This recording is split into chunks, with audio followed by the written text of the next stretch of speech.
So far, we've been using this node to create empty landscapes to work with, but we don't actually have to use an empty landscape as a starting point all the time.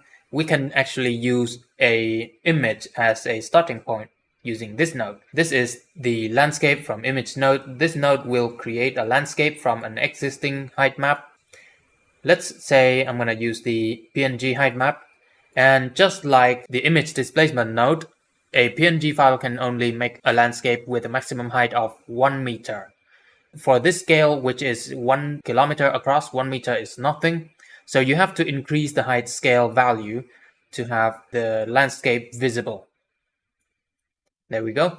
And the resolution for this image is 512. So I'm going to set this to 512 to match the resolution of the image. So you see we have a very nice landscape right from the start. And we have the height offset parameters similar to the image displacement node.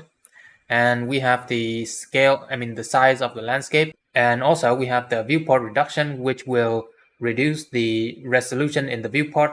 And we can actually use a EXR height map.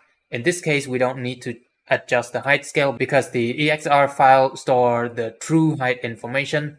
So we can just use it as is. Next, we have the landscape to object node. This node will turn an existing object into a landscape object. For example, let me just pull in the Suzanne head and connect this into the geometry input of the object to landscape node. This node converts the monkey head into the landscape object, like so. And you can turn on the allow negative parameter to have the negative regions. And we can also move the ground level up or down like so. The margin parameter will create a space around the object. Now, this node is particularly useful when you want to sculpt your landscape. Alright, let me just delete all of this and show you how to sculpt a landscape. So create a new plane, reset it to the center of the world, and make sure the plane is at the proper size for a landscape. In this case, I'm going to set this to 1000 by 1000 and apply the scale. Okay, now we can go to edit mode and subdivide this a few times.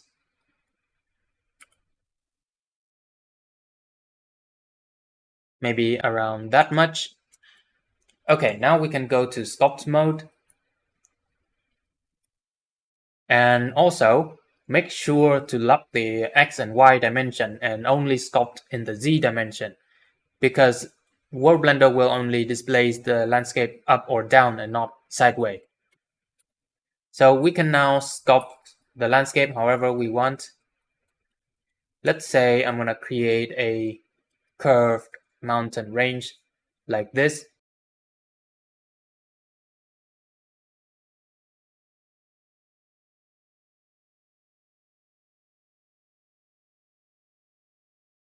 Alright, let's say I like this mountain formation, and now it's about time I turn this into a landscape object so that I can run some additional nodes on it.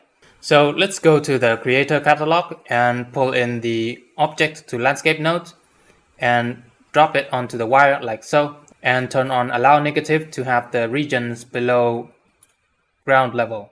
And I will also get rid of this slope here by having the margin a little bit in the negative zone. And I can also control the resolution of the landscape like that.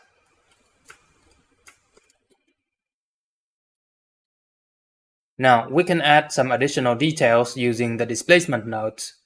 Let's add a simple noise displacement, and we will configure this noise a little bit like that. So you see we have a lot more details than what we started with. Next, let's add a few cracks onto the landscape. And let's also configure the crack. So you see we now have a lot more details than what we have started with. In the sculpting stage, I only set some overall layout for the mountain, and then I used the additional nodes to add the details. And now we can use an erosion node to make this in real landscape.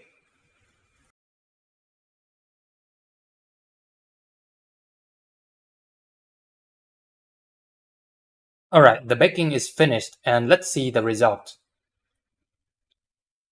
It looks pretty good, right? And we have a leg at the center.